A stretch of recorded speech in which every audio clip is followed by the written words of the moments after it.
Olá pessoal, tudo bem com vocês?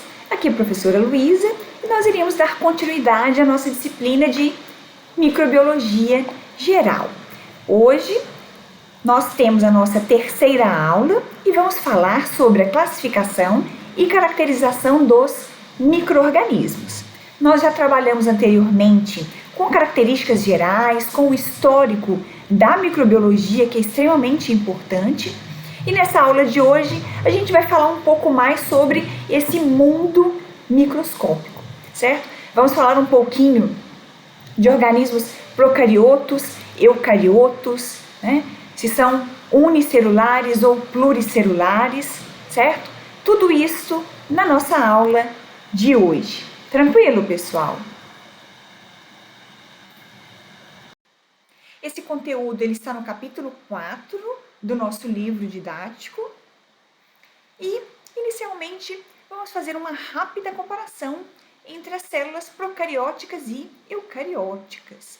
Como nós já sabemos, as bactérias, como um todo, estão incluídas entre os procariotos, certo?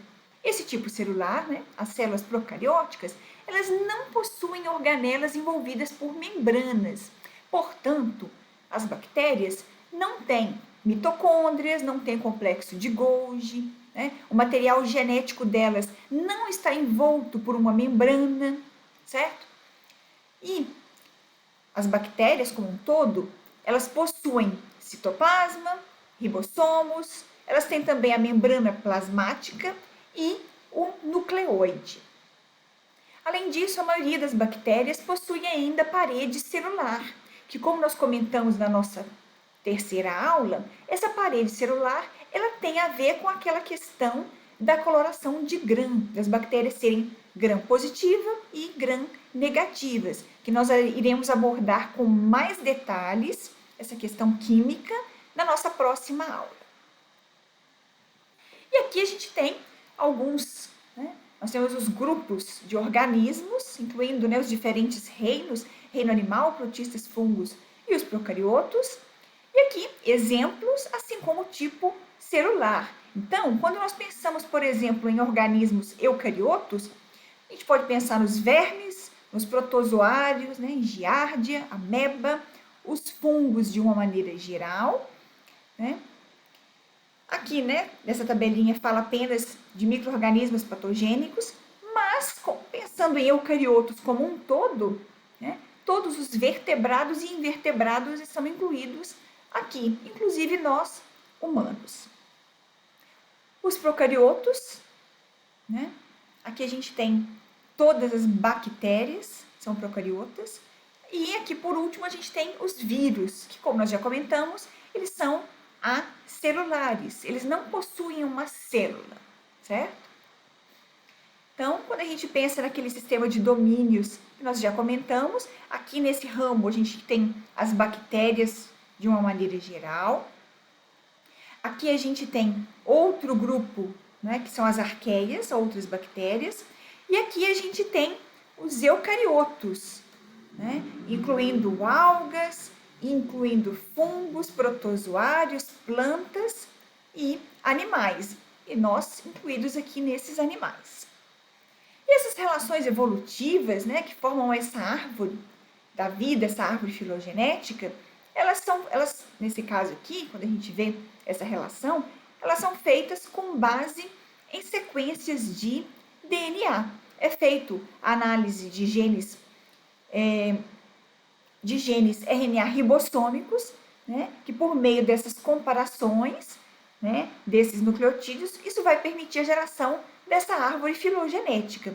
Então, percebam aqui, bactérias, arqueias, eucariotos, e aí, só nesse raminho aqui, ó, a gente tem esses macro-organismos, que incluem plantas, fungos e animais. Todo o resto, né, desses organismos são micro-organismos.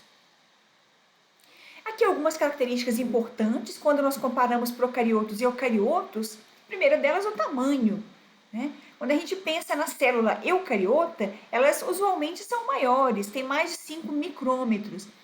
Vocês devem se recordar, em aulas passadas, nós vimos um hepatócito. aquele hepatócito ele tinha de 15 a 20 micrômetros, é uma célula grande. Nós comentamos, por outro lado, sobre as E. coli. Vocês se lembram que tem em torno de 1 micrômetro, né? A maior parte dos procariotos tem entre 0,2 a 2 micrômetros. Outra questão importante, membrana nuclear. Procariotos não possuem essa membrana, ao passo que os eucariotos têm, sim, essa membrana nuclear. O material genético, né, o genoma dos procariotos, das bactérias, né, é um único cromossomo, é uma única molécula de DNA circular. Ao passo que quando a gente pensa em eucariotos, são várias moléculas de DNA lineares. Né? Como eu mostrei na última aula, que nós falamos sobre aquela questão de resolução, nós vimos alguns cromossomos, que ali são cromossomos de formigas. Também falamos muito de cromossomos humanos na disciplina de genética. Como a gente se lembra, são vários cromossomos. Em humanos, são 46 cromossomos. Portanto, várias moléculas lineares de DNA. Em relação à questão das organelas, procariotos não possuem organelas, ao passo que eucariotos, sim, possuem organelas. Em relação à divisão celular, procariotos, bactérias, se dividem por fissão binária, ao passo que eucariotos, inclusive a gente, né, nós temos mitoses e meioses. Mitose relacionado à regeneração, crescimento, e meiose relacionado à reprodução, né? Lembra lá de óvulos e espermatozoides. Quando nós observamos aqui, ó, essa estrutura, a gente tem aqui o esqueminha e aqui a gente tem uma micrografia. Temos aqui uma bactéria, um procarioto, com parede celular, membrana plasmática, aqui o nucleoide, citoplasma, ribossomos, ao passo que aqui, né, a gente consegue visualizar isso em termos, né, que a gente precisa de um olho mais treinado para observar estas micrografias. E aí a gente tem aqui bactéria e aquele outro grupo, as arqueias. Quando a gente pensa em eucariotos, nós conseguimos ver membranas, organelas membranosas, né? Aqui, por exemplo, a gente tem uma mitocôndria, tá aqui, ó, o núcleo envolto pela membrana. Aqui a gente tem retículo endoplasmático e assim sucessivamente, certo? Uma questão que eu gostaria de comentar, que nós não comentamos ainda, né? Além de falar aqui, né, do DNA no interior de uma membrana nuclear, isso não é observado para bactérias, é observado para eucariotos. A divisão mitótica por meio de meiose não ocorre em bactérias e ocorre em eucariotos, como nós já comentamos. Né? Número de cromossomos, né? É um cromossomo circular em procariotos, vários cromossomos, como nós já comentamos em células eucarióticas. Inclusive, nós humanos, né, temos 46 cromossomos, é um número padrão para humano. E aí eu chamo a atenção aqui, ó, o tamanho desses ribossomos, né, essas estruturas, esses ribossomos que estão relacionados com a produção proteica. Percebam, existe diferença nesses ribossomos. E a gente vai ver depois que isso é muito importante quando a gente pensa lá na frente, quando a gente pensa em prevenção, né, e controle de crescimento de micro-organismos. E aí, um outro detalhe importante é a parede celular contendo peptídeo glicano. Isso ocorre entre os procariotos, mas não entre os eucariotos. A parede celular que a gente observa, por exemplo, em plantas, é uma parede celular de celulose, né? Ela é diferente. Então, aqui a gente tem mais informações, resumindo tudo isso que a gente já viu. E aqui, ó, nessa imagem bem interessante, chama atenção para mostrar procariotos e eucariotos. Percebam, esse tamanho dessa reguinha aqui corresponde a 10 micrômetros. Ou seja, essa célula aqui, ela tem muito mais de 10 micrômetros. Ela deve ter uns 10, 20, de 30 a 40 micrômetros, provavelmente. Né? A gente precisaria medir. E percebem, essas estruturazinhas pequenininhas apontadas aqui pela seta, são bactérias, são procariotos. Tranquilo? Então, aqui a gente tem esse resumão, né, falando aqui do tamanho, falando do núcleo, a questão das organelas revestidas por membrana ausentes em procariotos, presentes em eucariotos, entre outras coisas que nós já comentamos.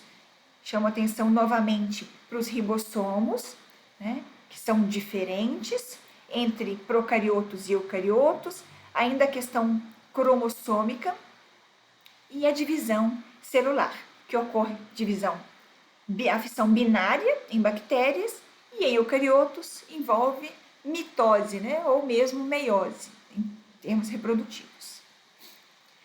Bom, e aí quando a gente pensa em células, existe uma grande variedade de formas e tamanhos, como nós já comentamos. Então, percebam, aqui a gente tem uma célula nervosa, aqui nós temos uma foto de microscopia de varredura de um paramécio, que é um protozoário de vida livre, aqui uma alga, aqui a gente tem o fermento, né? É o fungo que permite lá a fermentação, nesse caso Saccharomyces cerevisiae. É aquele que a gente compra aquele pozinho que a gente compra no mercado, é o fermento biológico, ou compra também na padaria.